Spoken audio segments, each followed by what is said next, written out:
সালাম আলাইকুম ভাই সাহেব, ইও অন্য কিছু মাইন্ড করে না, বাসায় কেউ নাই, কিলো কত করে?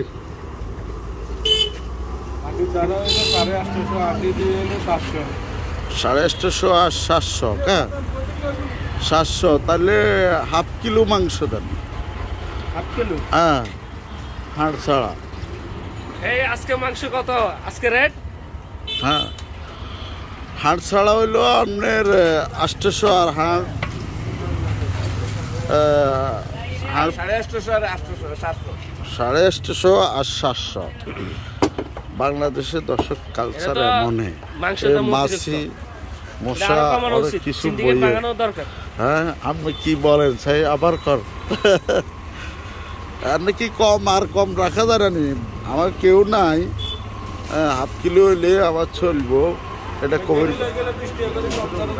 কবির ভাইয়ের দোকান। হ্যাঁ, কোনটা তো? ও, এত মাংস কি করুন? এটা কুটে সাইজ করে দেন না, সাইজ করে দেন। বাসায় কেউ নাই। কবির ভাইয়ের দোকান গরুর মাংসের। তবে আশা করি খারাপ দিত না, ভালোই দিব।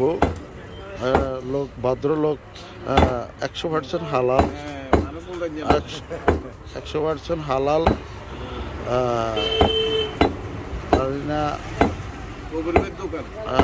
কবির ভাই তো এখানে আজ দীর্ঘদিন।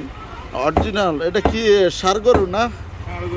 ষাঁড় গরু একদম 100% আপনার সঠিক মাংস। এই আপনার তাহলে হাফ কিলো 700, কত কি ফিজ হইলো? ফিজ করা যাইতো না, কত ফিজ হইলো আপনার? 700 টাকা। তো আবার বাড়তি দিচ্ছে, ফ্রি দিচ্ছে, কি দিচ্ছে আল্লাহ জানে এগুলা। যাক, আমার কবির ভাইয়ের দোকান মোটামুটি আমি যতটুকু নিই ওইখানে ভালো। বাংলাদেশের কালচার কিন্তু এমন। কত রইল আপনার? 100 গ্রাম বেশি? 40 গ্রাম? 540 গ্রাম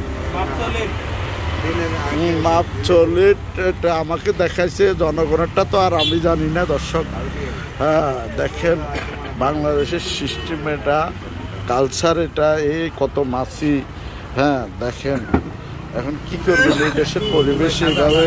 ছোটবেলা তো এই কালচারে আমরা দেখিয়ে আসছি, তাদের দোষ দিতে লাভ নাই। বাংলাদেশ ডেভেলপ হয়েছে, কিন্তু এই সেক্টরগুলো একটু ডেভেলপ করলে হয়তো মানুষে আর একটু স্বস্তি নিঃশ্বাস হয়। দেখেন একটা জনফাঁক লাগানি আমরা বলি। হ্যাঁ, জননী। হ্যাঁ, এই হলো এই সাইড আর ওই হলো ওই সাইড। বন্ধুরা, এইখান থেকে আমি দেখেন বাংলাদেশে এই সাইডে আপনার বাংলা বাজার সাজে ক্যালেন্ডার বা অন্য অন্য দেখেন সব কেমন আছে। দেখেন বাংলা বাজার, নোয়াখালী সোনাইমুড়ি বাংলা বাজার, এই অবস্থা। তো আমার নবী ভাই যাচ্ছে। প্রিয় দর্শক, আমি এখান থেকে বিদায় নিলাম। আসসালামু আলাইকুম।